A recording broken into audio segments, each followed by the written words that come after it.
vivo, aos vivos e a cores. Meu muito boa noite para a galera de São Pedro, galera de Palmeira, tio Flávio Coelho de volta aqui, direto do Estúdio 6 para a galera do Primeiraço, Estúdio 7, Primeirão de Aço, rapaz. Vambora, Bill, rapaz. Vambora, filho do Bill, rapaz.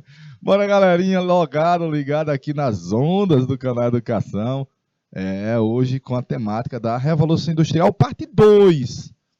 Ciência Revolution. Porque nós já vimos uma parte de ciência e uma espécie de revolução científica lá no Renascimento, com as grandes descobertas dos renascentistas. Meu amigo Leonardo da Vinci, meu amigo Hans Kepler, e as descobertas daqueles caras e o aprimoramento científico, técnico, e vamos dizer assim também, claro, cultural e artístico, contribuíram sobremaneira para o avanço da técnica, da ciência, para uma revolução científica que vai resultar na Revolução Industrial. Olha aí, velho. Que vai resultar na Revolução Industrial. Deixa eu pegar minha canetinha aí. Vem cá, minha filhota. Aí. Ciência e revolução. Características da Revolução Industrial determinantes para a ampliação da produção e também do consumo de produtos oriundos das fábricas, das indústrias, galerinha. Galerinha aos vivos, né não? Tio Flávio, que vem lá das Cambruengas do sertão, ali, ó. Lá do interior do mato. Ei, sertão dos homens valentes. E da mulher trabalhadeira, como dizia o Luiz Gonzaga, o velho Lua. Deixa eu ver, galera de São Pedro, que tá chamando o filho do Bill. Galerinha de Palmeira, deu boa noite também, galera de Palmeira. O meu amigo Santiago, flamenguista, viu? Flamenguista, Santiago. Galerinha, nós estamos vivendo uma narrativa sobre esse período da chamada Idade Moderna. Já vimos adentrando ela com as grandes navegações, já vimos a transição da Idade Média para a Idade Moderna, com aquele conjunto, vamos dizer assim, de novas expressões artísticas, científicas, de pensamento, que vimos na semana passada com a Renascença, teve início em La Itália, e hoje nós vamos ver como a ciência vai avançar, a técnica vai avançar e vai resultar no surgimento das máquinas, a chamada revolução provocada pela produção na indústria, que nós vamos produzir em larga escala, mega, super, hiperprodução. E aí você tem nessa imagem alguns elementos que remetem à chamada Revolução Industrial. Tem os homens fazendo a forja do ferro, tem as fábricas e as chaminés nas cidades, tem o Charles Chaplin, que está, vamos dizer, de forma satírica, cômica, demonstrando aí os problemas para o ser humano com as máquinas, as fábricas, as crianças nas minas, o movimento cartistas, as ferrovias, as crianças na indústria e lá em cima os quebradores de máquinas. Perfeito? É essa temática que nós estamos dando uma pincelada na chamada Revolução Industrial. Aqui você está vendo um senhor conduzindo um jumentinho, um burrico, levando carvão mineral, que vai ser utilizado principalmente para queimar, para alimentar os fornos, e tornar, claro, o vapor uma energia suficiente para mover as máquinas, você vai chamar de energia a vapor. Notadamente, você está vendo aí já as chaminés, características da queima do carvão mineral, de boa. E eu coloquei aí alguns elementos que vão resultar na Inglaterra ser number one. Então, se Portugal foi o primeiro nas grandes navigations, a Itália foi o primeiro no Renascimento Artístico. A Alemanha foi a primeira na Reforma Protestante. O absolutismo clássico é o François. O François. E o primeirinho a produzir em larga escala, não em escala industrial, numa linha, vamos dizer assim, de montagem, foi a Inglaterra, superando a forma de produzir do artesanato e manufatureira, porque a partir de agora vai ser o sistema fabril, a fábrica. O sistema fabril? A fábrica. Notadamente, a Inglaterra foi a pioneirinha porque tinha real. Muitos trabalhadores fugiram do campo, resultando em uma população crescente nas cidades e uma mão de obra barata, porque já tinha um governo burguês, as revoluções inglesas, e era um país rico, o mais rico das Europas. Resultou em 3 grandes elementos da Revolução Industrial. Aí está citado 2, eu vou citar mais number 1, mais um. 3 grandes elementos da Revolução Industrial, galerinha. 3.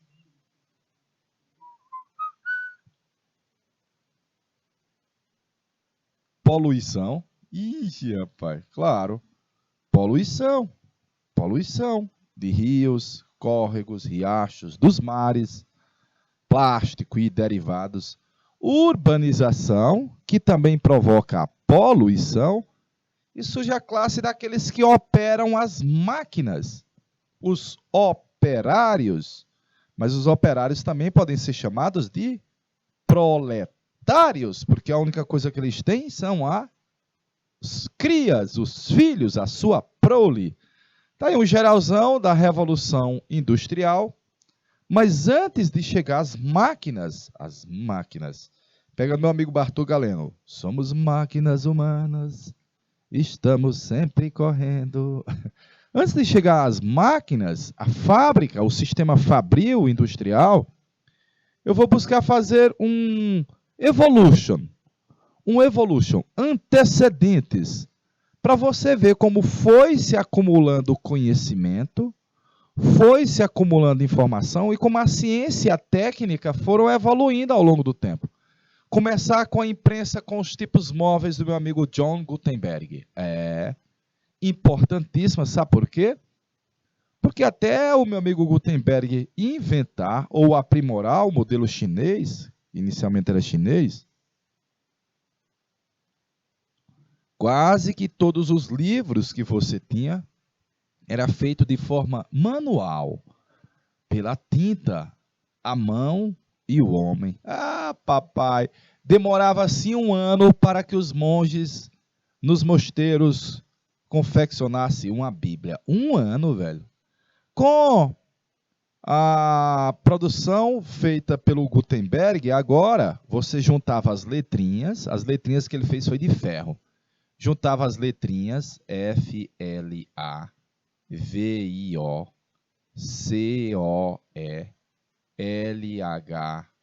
Ah, papai!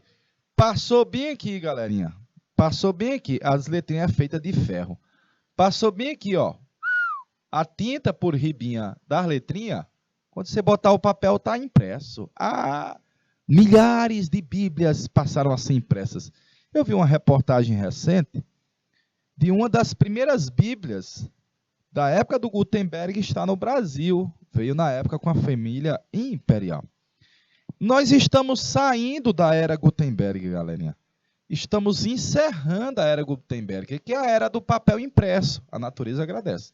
Hoje, evidentemente, mais se circulam informações, textos pelas redes sociais, pela mídia, pela internet, pelos PDFs do que impresso.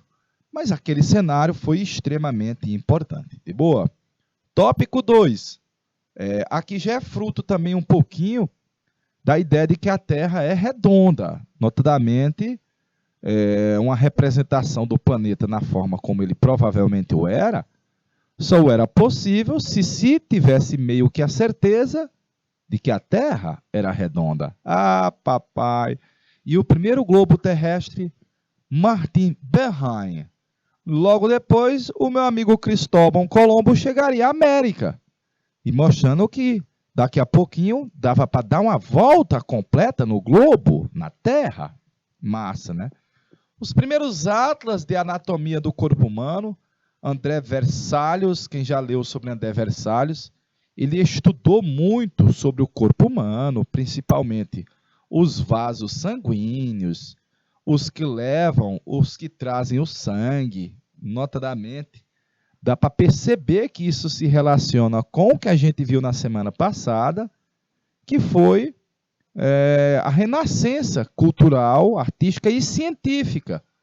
Se fosse lá na Idade Média, a Igreja Católica não ia deixar, porque isso era harã, ia mandar matar o caba. Teve um avanço na anatomia substancial.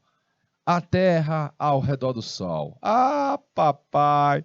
Nós vimos isso daqui na semana passada, ó, que eram aqueles que defendiam o heliocentrismo. Hélios, o deus Hélios. Tio, mas a igreja cerceava, eu sei. Mas começa a surgir uma ideia de que não é o Sol que gira em torno da Terra, mas é o inverso. De boa? A mineralogia, que é um tratado sobre os minerais, notadamente, dá para classificar os minerais feitos a partir de então, ver a funcionalidade de cada um deles, e você está vendo a preponderância de alemães, top. Medidas do céu, virgem, aí a Igreja Católica ficava doida, galerinha. Doida. Com o Kepler, com o Galileu Galilei, com os estudos dos astros, dizendo que o universo não era estático, não era imóvel, era móvel. Virgem, nossa. Com o Papa Gregório XIII, nós tivemos uma revisão do calendário, hoje você chama calendário Júlio-Gregoriano, notadamente foi o calendário que incluiu o chamado ano bissexto, fez a correção, notadamente havia uma diferença em relação àquilo que eram as estações do ano, e foi feita essa correção pelo Papa da Igreja Católica, com a ajuda, claro, de estudiosos. Fido Bio, estudiosos. Por último, moinho de vento, aqui você via muito, e vê muito no cenário ainda hoje, vamos dizer assim, da Holanda.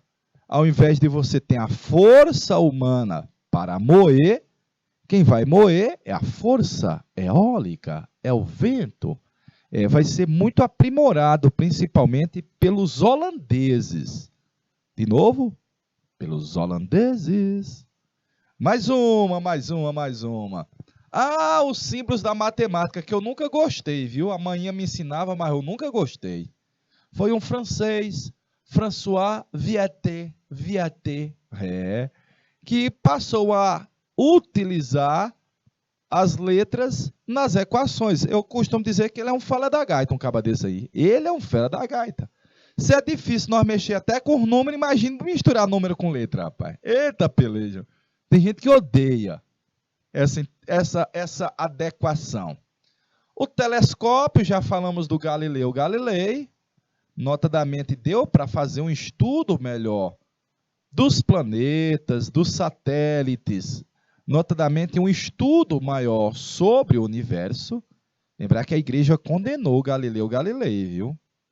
As órbitas dos planetas, o meu amigo Kepler, que nós falamos na semana passada, notadamente seria depois aprimorado pelo meu amigo Isaac Newton. E por último, a máquina de calcular. Então nós estamos tendo aí alguns elementos que vão contribuir sobremaneira e estão avançando a ciência, a técnica, o conhecimento antecedentes da Revolução Industrial. Ah, meu amigo Harvey,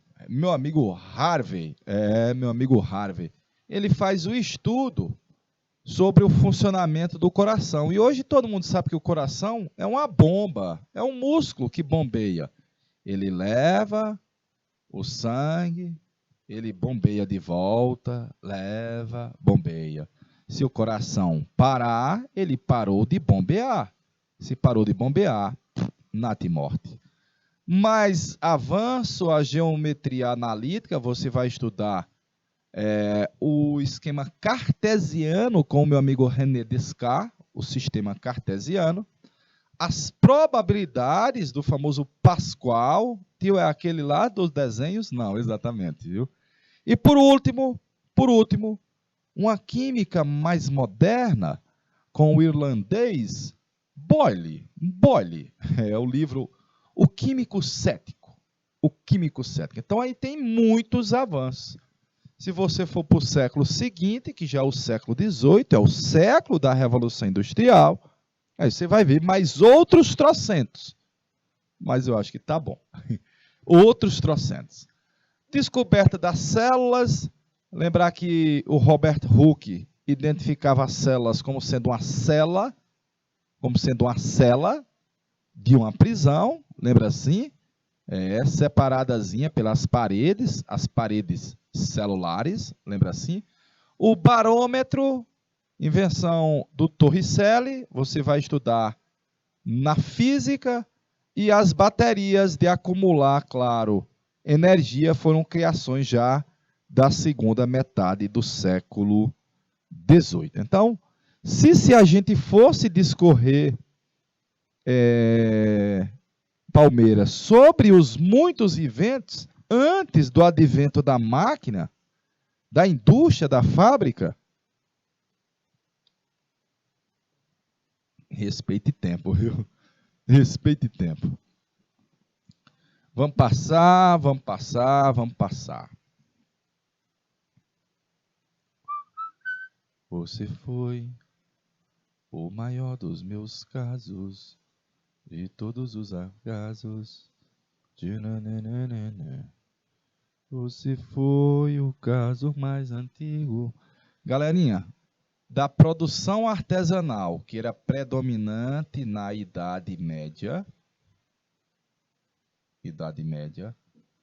a manufatura vai predominar na Idade Moderna,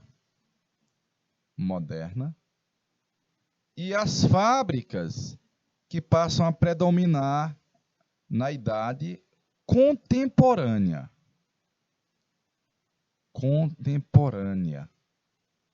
Final da Idade Média. Contemporânea. Tá errado esse nome, velho. Vamos corrigir. Contemporânea. Agora sim, viu? Lá na Idade Média, o artesão produz tudo. De novo, em uma oficina de artesanato, o artesão produz tudo, galerinha. Desde o preparar o couro, curtir o couro, cortar o couro, a pregar os preguinhos, os alfinetes, a chuleadeira, ele sabe tudo. Mas depois, dividiu-se as atividades e cada artesão vai produzir uma parte do produto. Aí sim, né? Não? Aí sim. Mas agora, o artesão vai apenas assessorar a máquina. E o assessorar a máquina, muitas vezes o artesão só sabe mexer em uma máquina, mas ele vai produzir muito mais peças, em bem menos tempo e com muito mais qualidade. Olha aí, ó. É uma transformação. Está nascendo o mundo das fábricas, o mundo das máquinas, o mundo da indústria, galerinha, indústria, notadamente na produção industrial. O trabalhador, ele não domina todo o processo produtivo. Ele nem sabe quais são todas as etapas da produção, ele só conhece uma. Ele só conhece number one. Se pegar ele e botar lá em outra função, ele não sabe. Ele só aprendeu aquela, se especializou nela às vezes. Né?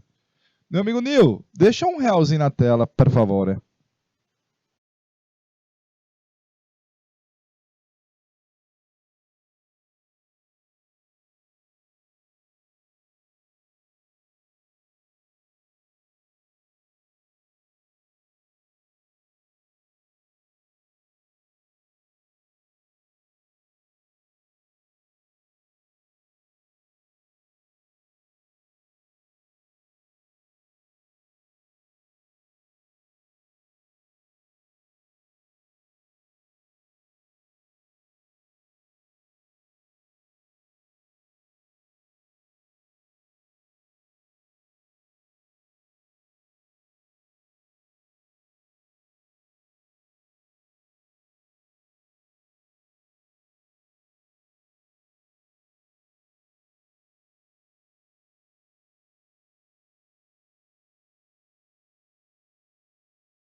Bora, galerinha, bora, povo. O sistema fabril, alimentado pelo progresso tecnológico, tornou a produção muito mais rápida, mais barata, mais uniforme. Então já está nascendo aqui, evidentemente, a ideia de produzir em larga escala, não só para o seu país, mas para o mundo. Mas também desconectou os trabalhadores dos meios de produção, porque colocou os meios de produção sob o controle dos patrãozinhos. De novo, sob controle dos patrãozinhos. É o empresariado, é o coordenador que tem o controle de todas as etapas da produção, por exemplo, de um automóvel. Aquele trabalhador que só sabe botar o pneu e apertar aquela arruela, ele não tem propriedade e conhecimento de todas as etapas de fabricar um automóvel. Então é isso que a gente está descrevendo, como o trabalhador perdeu esse know-how, esse controle do processo produtivo e passa agora às mãos do patrãozinho. Aí é do Charles Chaplin, Os Tempos Modernos. Ele mostra como o cara sai da atividade da linha de produção, sai ainda apertando parafuso até chegar em casa. As principais características do sistema fabril são a forma capitalista de produção, em que a mão de obra não possui uma parte da empresa. Os donos das fábricas, os patrãozinhos, empresários, fornecem os meios de produção e são eles responsáveis por vender os gêneros produzidos. Lá no artesanato, é o artesão que vende. Geralmente, ele produz uma peça única para alguém que vai encomendar. Agora, você não produz uma peça para alguém que encomenda. Você produz em larga escala e é uma produção uniforme e é produzida para um público que você não conhece. Não conhece. A produção depende de uma mão de obra que não precisa ser tão qualificada. Por exemplo, apertar esse parafuso. Precisa de muita qualificação? Não, mas você, geralmente, na fábrica, só faz isso. Os gêneros são produzidos em muito maior escala do que na forma de distribuição do artesanato. A localização da produção também é mais flexível. Notadamente, por exemplo, fábricas seriam levadas ou construídas onde havia, por exemplo, vamos dizer assim, matéria-prima para fornecer. Componentes, precisamente uniformes, são produzidos pelo maquinário. E os trabalhadores recebem um valor mensal ou diário ou por peça como remuneração por aquilo que ele produz. Oh, derrota! Oh, céu! Oh, vida! Oh, azar! Quem já fez a leitura de Karl Marx e o conceito chamado de mais-valia, o valor a mais. Não é isso que mostra como o trabalhador é explorado. Então, por exemplo, numa fábrica de calça jeans, uma funcionária ganha R$ 1.200 por mês para produzir a calça jeans, para trabalhar um mês produzindo calça jeans. Só que uma calça jeans é vendida por R$ 100. Notadamente, essa trabalhadora só precisava fabricar 12 peças, já pagava o seu salário, e mais alguma quantidade pelo valor da matéria-prima. Só que ela não faz 12 peças de R$ 100. Ela faz 1.200 peças de R$ 100. Ah, papai! E esse excedente é um valor a mais que o trabalhador produz sem receber um correspondente. É a chamada exploration. A Revolução Industrial. Nós vamos substituir as ferramentas manuais pelas máquinas. Notadamente, vamos precisar dos operários para operar as máquinas. Vamos ter inovações técnicas constantes, claro, e aos pouquinhos o sistema fabril substitui a oficina e o sistema doméstico. E nós estamos em uma espécie de quarta revolução industrial. Biotecnologia, nanotecnologia, avanço da medicina, internet, carros elétricos, galerinha, carros elétricos. Provavelmente em 50 anos, a utilização de combustível fóssil derivado do petróleo, gasolina, diesel, ela praticamente vai diminuir sobremaneira. Baterias vão ser desenvolvidas daqui para lá, você vai enfiar a bichinha na tomada e vai sair de casa na rua ou na motoca. Ah, papai! E a quarta revolução industrial. Então nós estamos num constante evoluir, ó. É um processo contínuo. É um processo contínuo de evolution que a gente tem até a atualidade. De boa? Vou passar que a galerinha está meio longe, está distante. A Revolução Industrial teve início na Inglaterra. Estou botando aí um mapazinho aí com a Grã-Bretanha, incluindo aí o território da Escócia, País de Gales, Irlanda do Norte e Inglaterra.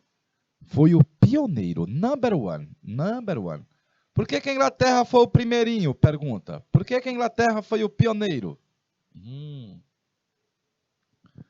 Porque já tinha uma burguesia que tinha chegado ao poder. Já tinha uma burguesia que havia se assenhorado do poder político. Já tinha um grupo empresarial, tio. Pode ser assim? Pode. Os donos do capital, os donos do real, os donos do poder. Porque à medida que você cercava os campos para criar ovelhas, os camponeses eram expulsos e na cidade se transformava numa mão de obra, ó, bem baratinha. Ah, papai!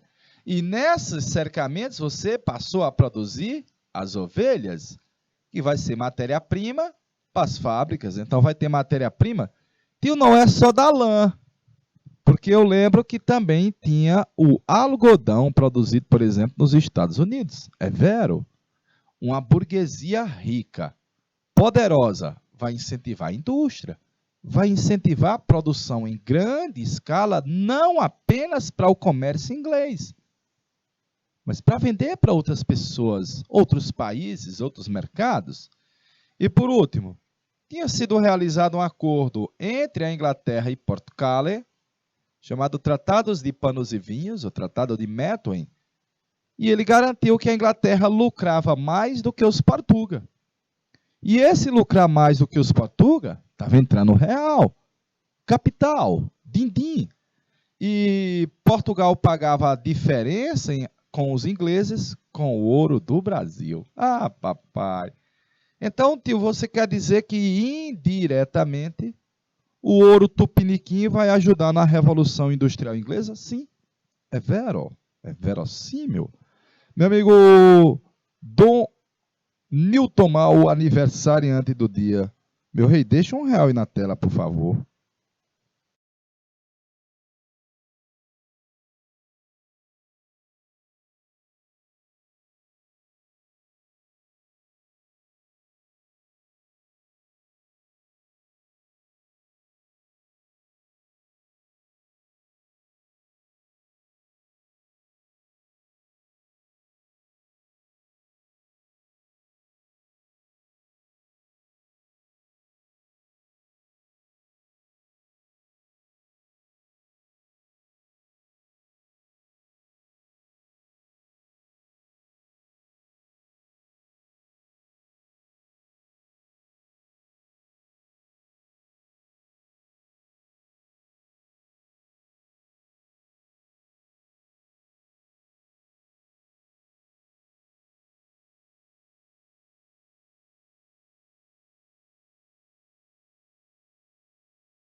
Iemos.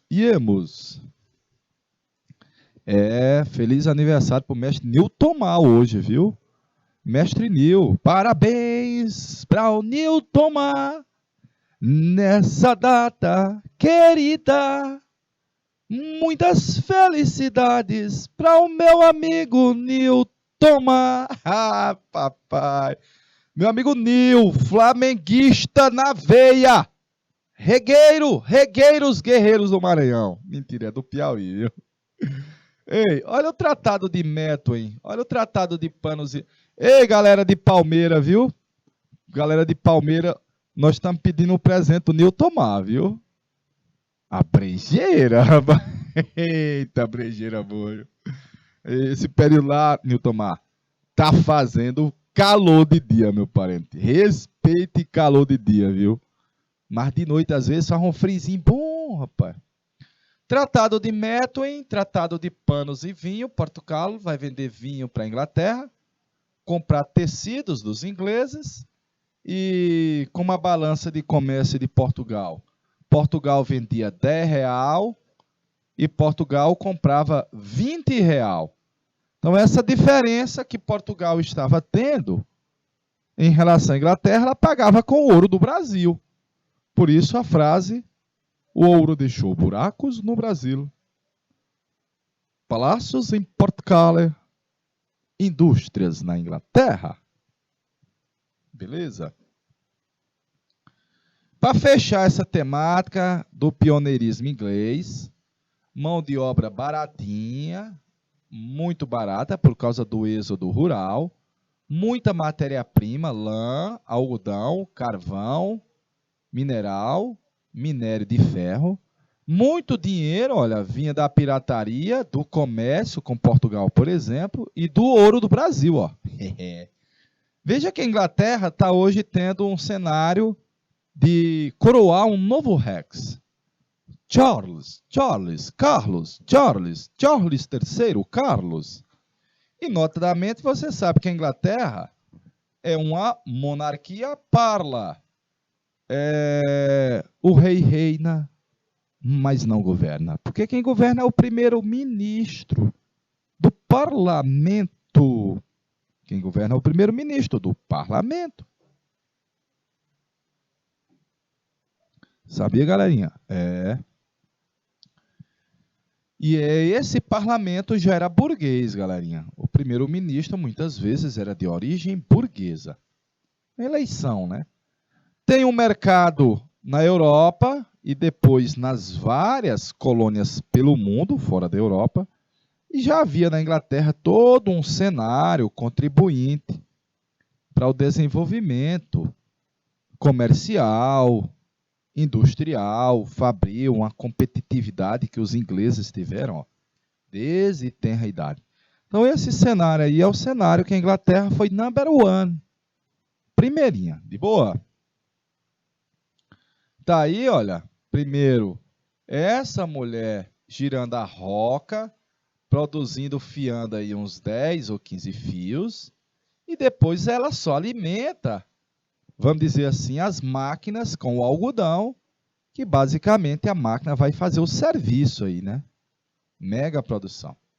Resumindo o que nós falamos, em sequência aí para você, o porquê que a Revolução Industrial teve início na Inglaterra. Acumulou real, tinha mão de obra disponível, trabalhadores baratos, desde os atos de navegação de Oliver Cromwell, que ocorreu um incentivo à indústria náutica naval inglesa, mais mercado para consumir as bugigangas da Inglaterra. Ai, papai. Matéria-prima disponível. Qual era a matéria-prima? Lã, algodão. Um governo burguês, a concepção calvinista de que o trabalho dignifica o homem. Eu posso nascer liso, mas se eu trabalhar, poupar e prosperar, é um indício de que eu sou escolhido por Deus. Ah, papai, sou um predestinado à salvação. E esse fervor de valorização do trabalho vai ser um contribuinte também na Inglaterra, a chamada Revolução Industrial. De boa? lá na Idade Média, para a Idade Moderna e finalmente as fábricas. Olha aí, ó. Olha a evolução que eu coloquei para você, galerinha. Olha a evolution do artesanato às fábricas, do artesanato e do trabalho manual às máquinas. Do trabalho manual às máquinas. De boa?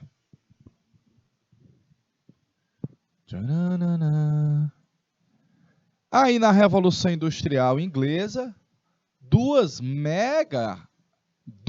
importantíssimas invenções, a máquina de fiar, a fiandeira, 80 fios de uma só vez, um trabalhador vai fazer. Depois o tear não vai ser mais não vai ser mais humano, mas mecânico. O trabalhador vai alimentar apenas colocando a matéria-prima. A famosa máquina a vapor, basicamente, o vapor d'água vai se transformar numa energia para mover as estruturas das máquinas, resultando depois nos barcos a vapor e também, claro, nas estradas de ferro, nas ferrovias, nas locomotivas a vapor. É uma transformation que você tem na Inglaterra. De boa? Transformations na Inglaterra. Visto isso, vamos para a tarefinha de casa. Tarefa de casa. 2 fatores contribuintes para que a Revolução Industrial tivesse iniciado na Inglaterra. Se a gente fosse botar a linha, 4. 2 invenções importantes antes da Revolução Industrial. Citar 2. Explique a frase. O ouro deixou buracos no Brasil. Palácios em Portugal, indústrias na Inglaterra. Se fosse numa prova subjetiva, essa questão aqui ia estar. Os 2 setores em maior destaque do início da Revolução Industrial foi o setor têxtil e o de metalurgia, metais. Quais fatores contribuíram para o desenvolvimento desses 2 setores? Questões boas, muito boas. Tarefinha de casa aí, meu amigo Nil. Deixa aí R$1 na tela para a galerinha fazer o print.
Se mexendo.